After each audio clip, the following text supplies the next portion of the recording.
Guys, welcome back to my channel. For today's video I am going to be doing something a little different. I am going to be talking about a really big unsolved mystery case, which is the disappearance of Madeleine Mccann. This has been going on for, I believe, over 12 years. They still have not solved this. I'm going to go ahead and talk to you guys about a little background about her and her family, the night that it happened, everything that happened after her disappearance, and even what is happening right now as well. So if you're interested in this story, then keep on watching. Okay, so I'm gonna go ahead and give you a little bit of background information about Madeleine and her family, where she's from, when she was born, and then we'll go ahead and start from there. So Madeleine was born on May 12th, 2003 in Leicester, England.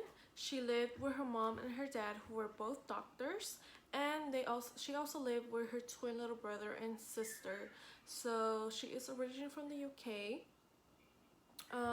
She did go missing on May 3rd, 2007 in Praia de Luz in Portugal. So, it's so crazy that she literally went missing 9 days before her birthday. And she did go missing when they went on a trip. They went on a holiday vacation.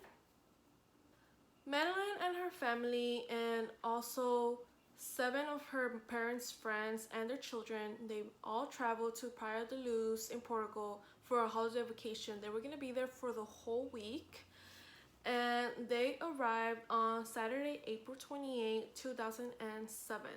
So they were gonna be staying, it's kind of like a family, like a resort, I believe, where they have like the pools, and they have like to play tennis, and they have a little restaurant. And it's not like a regular hotel, it's more like a resort where you have a lot of stuff and activities going on. And also they were gonna be staying in apartment 5A at the Ocean Club. So also her parents' family friends were going to be staying in there as well at other apartments with their children. So we're going to go ahead and now talk about the time of her disappearance. So the day that she disappeared, it literally started off as a regular day. Madeleine and all the children were taken to the little kids club at the resort, and they were basically, how they have like the little kids where they like have activities for them and stuff like that. They stay there for a while. So she was with a lot of different children, and everything seemed normal. After that, they went back to the apartment. So they took them back to the apartments, they had lunch, and after that her parents and I guess her parents' friends took all the children to the pool. So they were in the pool, and that's when you see the last picture that was taken of Madeleine when she's at the pool with her dad. So after the pool, Kate took the kids back to the apartment while her husband Gary went to play tennis for an hour. So he was really big with tennis, so that's what he was doing. And then after, they took the kids back to the kids club one more time, so they can have dinner before they went back to the apartments, and for them to get the kids ready to go to bed so they can head out to have dinners for themselves. So basically all the adults were gonna go ahead and put all the kids back to sleep back in the apartments. I did know that they had, like, the resort had a place where they can babysit the kids, meanwhile they will go out to dinner, but they decided not to do that. They decided to just leave the kids at the apartment on their own. And I believe it was around 8 o'clock p.m. when Kate and Gary put the kids to bed, and they both had a glass of wine, and then they headed to the tapas, which was not far away from their apartment. It was about 50 yards away from them, not too bad. So where the tapas bar was, it was past the pool, so you had to pass the pool section in order to get to like the little restaurant that they had. They normally would do this every single night since they got there from the trip. So basically they will go and have dinner, and every like 20 minutes to half an hour they will go ahead and check on the kids and make sure that they're all sleeping. Basically how it worked is that every single night they had the same dinner table I read that they told like the front desk that they had that the resort has is that they wrote a letter to them saying like, hey, you know, we want to reserve this table every single night at 8:30, you know, to have dinner. So basically it was Kate, Gary, and all the other 7 friends that they had. And when they will sit down at the table that they have reserved, they can literally see the apartment. You couldn't see the door from the apartment, but you can see the apartment, which it's still like, I mean, if my opinion, I would not leave my, you know, my baby alone. Like, I wouldn't even leave her alone like for like more than 5 minutes, you know. Like, I just think that that's like the number one thing that they did wrong, was leaving the kids alone. Yeah, you can see the apartment, but you don't know like what's going on, or you know, like you just don't know. At around 8:55, the regular kids check routine began, and this is when Matthew Ophel, one of the friends, he went to go check on his kids. So he went to go check on his kids, and around 9:05, Gary went to check on his kids as well. When they will go check on the kids, they wouldn't go like a regular person through the front door, because they said that when they would do it through the front door, they will wake up the kids. So what they did was they would go through the back door, and they wouldn't lock it, which it's like, why? Like, why would you not lock it? You're leaving your kids alone. That's already bad, and then you're not gonna lock it. Like, it just makes no sense. But I guess to them at the moment it made sense. So they wouldn't lock it. Basically they would just close the door. I think there was like this curtain that you will close, and you would just close the door, but they wouldn't lock it. And it made it easier for them, I guess, which again was the worst mistake they could have done. At the time that Gary had gone to check on them, he did say that he did notice the bedroom door kind of open, but it wasn't like all the way open. It was just like a little bit. You know how when you close the door it's all the way, it was kind of like a little bit open. But he didn't make a big deal about it, because he said that maybe Madeleine got up for any reason and she kind of opened it. So he didn't really question it. It wasn't like anything that he thought that it was a big deal or anything. When he looked inside, he saw that Madeleine and the twins were sleeping. So then he closed away, and then he went back to the restaurant. When he was heading back, that's when he saw his friend Jeremy Wilkins, I believe. And he wasn't, at that night, he didn't go to have dinner with them, because apparently one of his kids wouldn't like go to sleep, and he was having a hard time putting him down to sleep.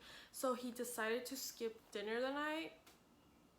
I wonder why, but he decided to skip dinner the night. They just had like a little conversation. They were just talking for like a few moments, and that's when Jane Tanner, one of the other friends, she went to go check on her children. And as she was on her way, she did say that she saw Gary and Jeremy talking. But apparently she says that they didn't see her, but she said that she did see them, which is kind of weird. As you see, as I'm saying the story to you guys, you can tell how it's already not making any sense. Like it makes no sense. You leave your kids alone. They're literally less than 5 years old, where they don't know what they're doing. They're like, you know, like, you don't know who's watching you. You don't know, like, you can't even trust your own family sometimes, or especially friends who are close to you. So I just think that it was kind of weird how everything is kind of like making no sense. But she said as she was walking to her apartment as well, after she saw Gary and Jeremy talking, that she saw a man carrying like a little girl in his like arms, kind of like, you know, when you put your baby to sleep and like they like lay their little heads. That she did see a little girl and on his arms, and that he was walking away from the apartments, and that she was wearing some pink pajamas, that she had blonde hair, and she looked like she was around 3 or 4 years old. And I'm like in the moment I get it, like you see someone, it's a resort, there's a lot of families, you're not really gonna question it because you don't see what's coming.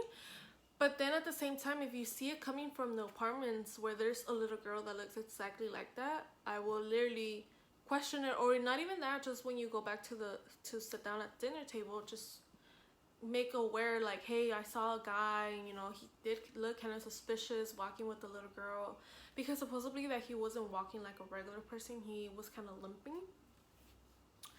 I don't know, but I guess she didn't really think anything of it.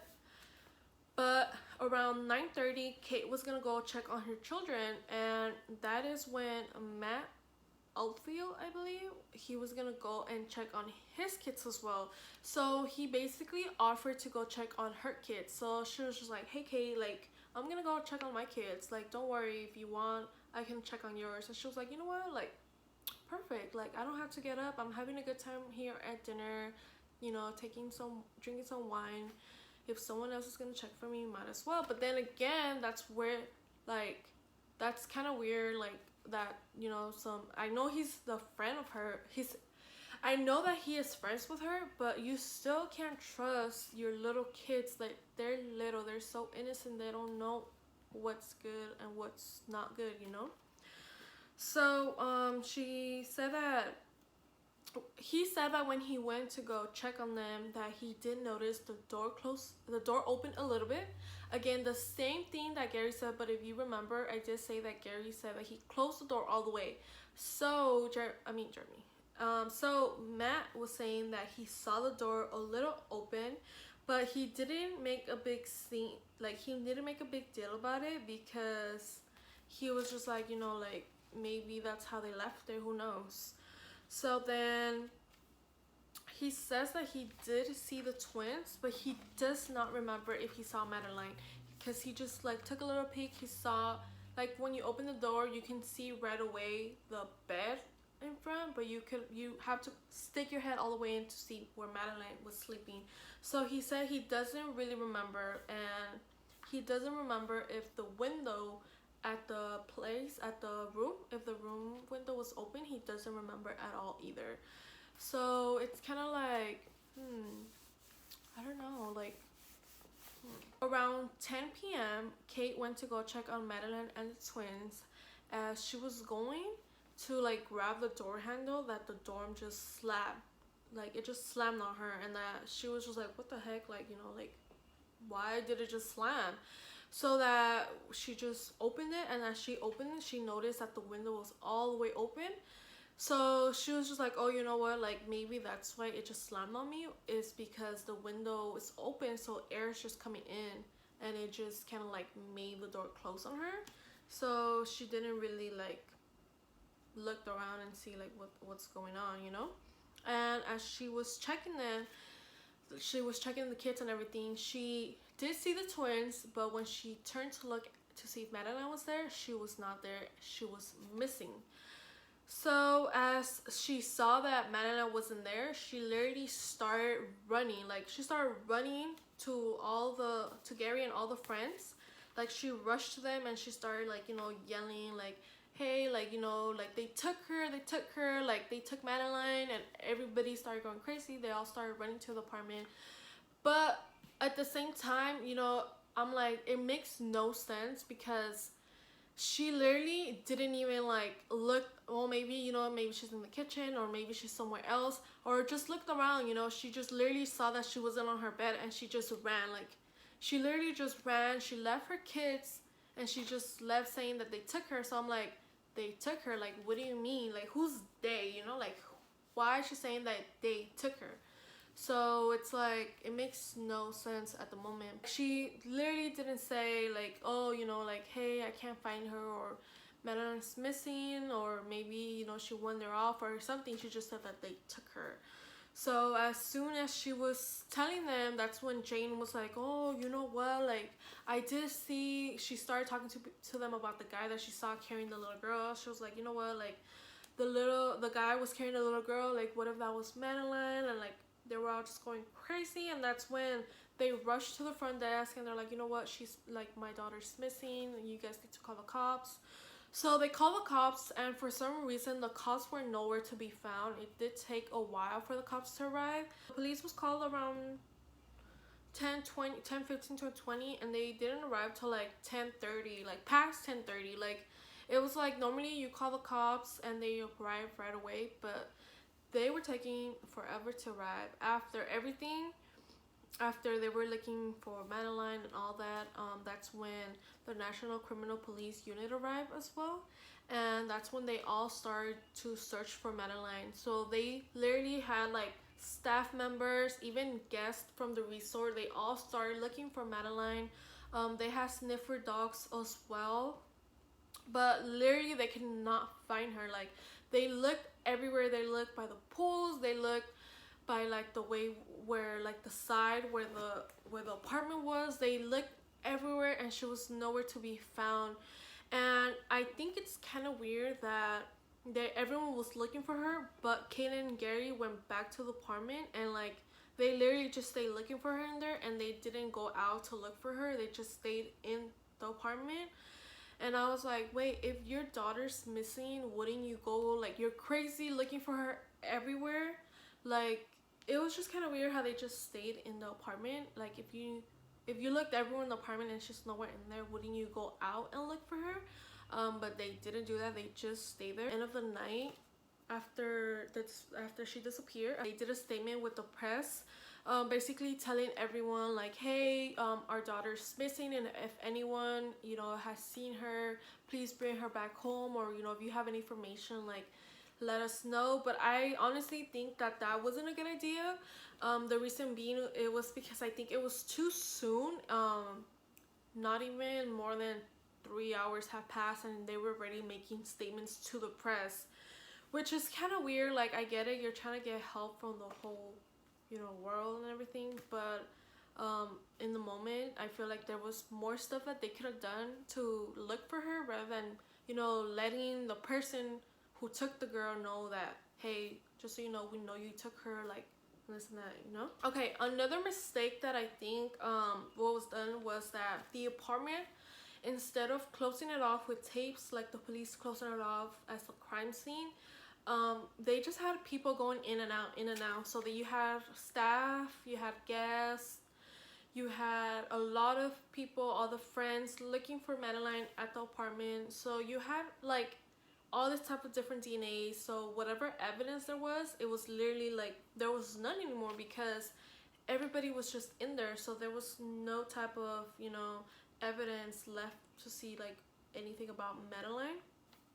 Also, another thing is, they didn't pass out a global message when it was supposed to be done, like, say, maybe like a day after. They literally waited like about 5 days to do it, which I think it's kind of like, why do you wait so long if your daughter's missing already for 5 days? When it was time for Jane to describe the man that she saw that was carrying the little girl, she said that he was 5'7", around 35 to 40 years old, and he had really dark hair. There was also another couple, like an Irish couple, that said that they saw the same man carrying a little girl. They basically described everything the same as Jane did, that, you know, that he was carrying a little blonde girl with pink pajamas, and basically saying that the man was around, you know, his mid-30s, and that he was around 5'7" to 5'8". So basically the same way that Jane described the guy, that's how the couple described him as well. Morning, Kate and Gary went to go look for Madeleine around 6 a.m. So they waited in the apartment until 6 a.m. to go look for her, and they literally could not find her. They looked everywhere you can possibly think of, and they couldn't find her. So now I'm gonna go ahead and start moving into the suspect list. The first suspect was Robert Murat. He was a real estate consultant, and he lived with his mother really close to the apartments. Basically, he was one of the helpers from the family. He was literally helping, you know, look for Madeleine. He said the reason why he was helping was because he had a daughter around the same age of Madeleine. So, you know, it was really sad, and he was just helping out. But one of the reporters was saying how, you know, he looked really suspicious to her, and that she was like, you know what, it's kind of weird that he lives close by, and, you know, he lives with his mom, and he had a really bad divorce and this and that. Like it's basically, she was just like, just because I think he looks bad, you know, the cops need to check on him. And the cops ended up listening to her. They ended up seeing him as a suspect, so they ended up, you know, just checking him and everything. He did have a lullaby, which was his mom. So she told him, you know, he was with me all that night. Like around 8, we were just talking in my kitchen and this and that. But the police was like, we don't care, we still think he's a suspect. So they went to his house and they started searching. They even took sniffer dogs. But they literally cannot find any type of evidence. So, you know, if you don't find evidence, then there's really not much that they can do. So they dropped them as one of the suspects, and you know, they're like, okay, you know, he's not someone who might have taken her. The next suspects are the ones who I think did it. I still to this day think that the parents are the ones that have something to do with her disappearance. But I'm gonna go ahead and give you more of that at the end of the video about my opinion on who did it and stuff like that. But this is suspects that were happening at the moment, and it was the McCanns, her parents. They had basically, they were staying at some other apartments near where the apartment of Madeleine disappeared.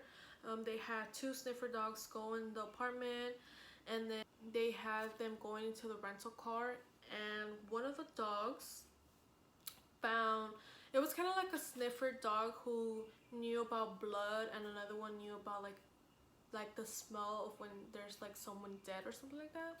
And both dogs started barking, so they did find, I guess, some blood in the apartment, which made no sense. So you're telling me your daughter disappeared, but somehow there's blood of her DNA blood at the apartment where she disappeared. Also, they found some at the car of, you know, the rental car that they had. But just think about this, they didn't have that rental when they were there. They rented this after her disappearance. So it's like, how is it that after her disappearance you have a new rental car and somehow there's some of her like DNA at the car? You know what I mean? Like, it makes no sense at all.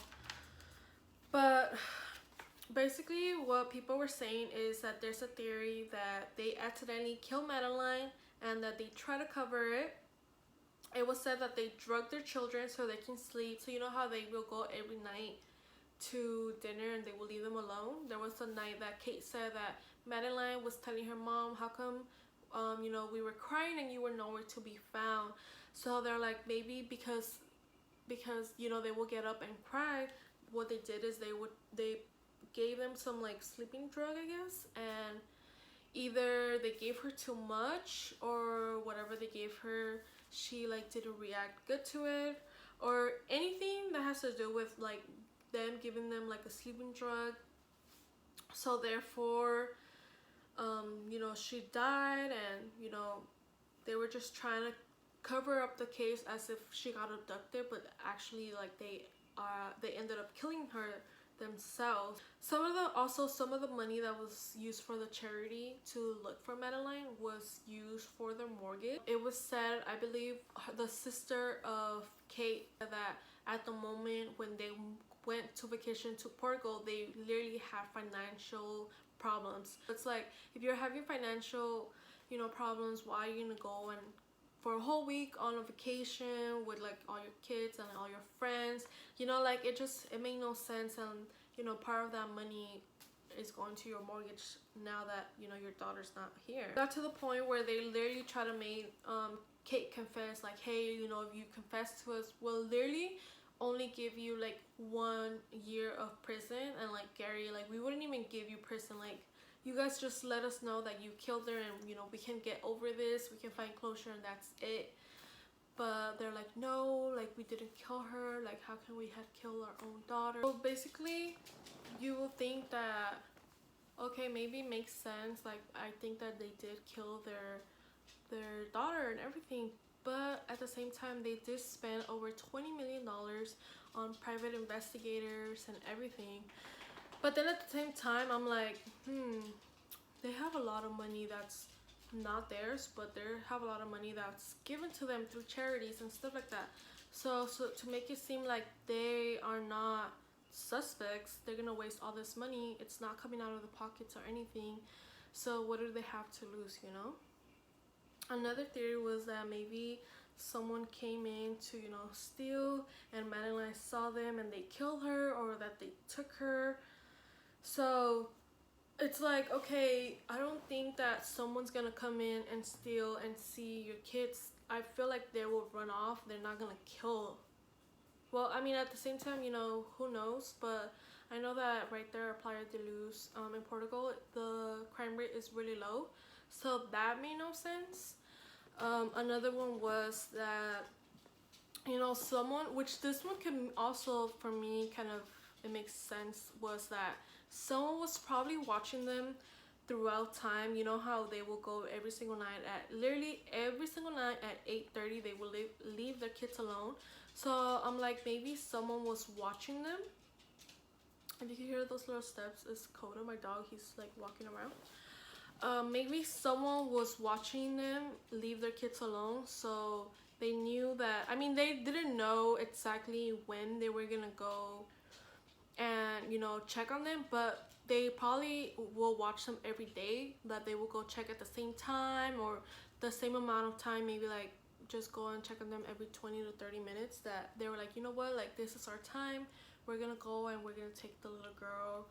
I don't know, it can be many different things. It could have been that whoever like took her probably sold her to like a family who couldn't have kids, or in the worst case scenario, they could have sold her to human trafficking, which that would be really, really sad if that is true. Robert Murat's wife, Jamie Murat, said that she saw a suspicious woman standing by the apartments, and she says that it made no sense to her because she said that the woman was literally just standing outside the apartment 5A where they were staying, and that she was wearing a purple shirt, that she was just standing there at the night. And you know, it's kind of true, like, it makes no sense. Like, if you see a suspicious woman just standing there not doing anything, you're just gonna be like questioning it, you know. But it's crazy how after everything happened, everybody's saying that they saw this, they saw that, and in the moment, nothing was being done.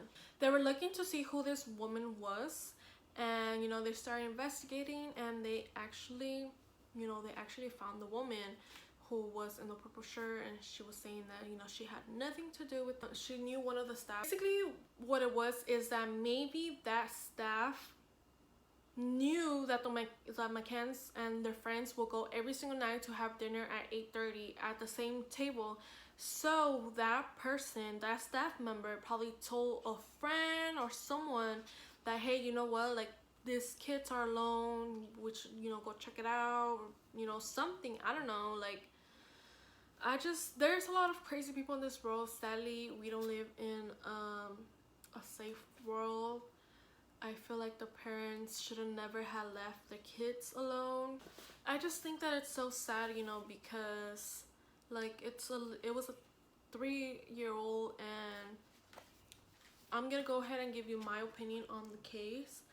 I just feel that most of the times when it comes to these cases, it's never like a random person that you don't know. You're going on a vacation and, you know, people don't know you, and it's never someone you don't know. It's always someone you know, like a family member, a close friend. I have read a lot of cases that has to do with this, and I feel like it's always like the family or a close friend, and I honestly feel it that it's the parents. I think if you watch any videos on YouTube, or if you watch the documentary on Netflix, like, the mom, she didn't seem bothered by it. That's how I see it. Like, don't quote me on that, but I mean, I never gone through it. I pray to God that I never go through it, but I just, like, I feel like if, you know, you just lost your daughter, you will go crazy. And this woman looks normal. Like, I'm like, oh my God, like, you know, she has so much strength, because for her to be like nothing, she was literally like nothing. She was going to the store. She was, you know, playing tennis with her husband Gary after the disappearance of her daughter. Like, it makes no sense. How can you be doing all this stuff when your little 3-year-old is missing, you know? Like, it's just really, really sad. I feel like they did it. I feel like they're just, you know, trying to cover it up by saying that she got abducted, which is really sad because, you know, like, little kids are innocent. They shouldn't go through this, and who knows where she is now. Hopefully, you know, they still can find her. There's still hope out there. And I don't know, that's just my opinion on who it could have been. Maybe it wasn't like the parents who did it themselves. Maybe it was someone who the parents told them to do it, because it just makes no sense. Like, how can you leave your little kids alone, like at a hotel, not a hotel, apartment, whatever, but it's still a hotel. It's still a place you don't know. You're not familiar with anything. You're not familiar with anyone. You don't know how the people are.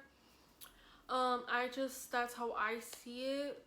Go ahead and comment below on what your opinion is. Like, who do you think did it? Yeah, go ahead and let me know. You can also let everyone know as well.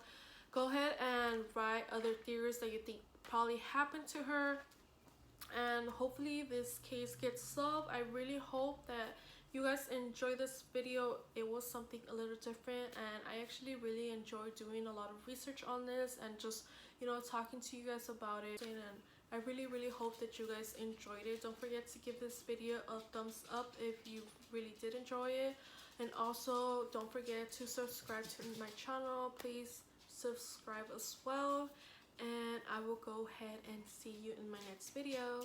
Bye bye.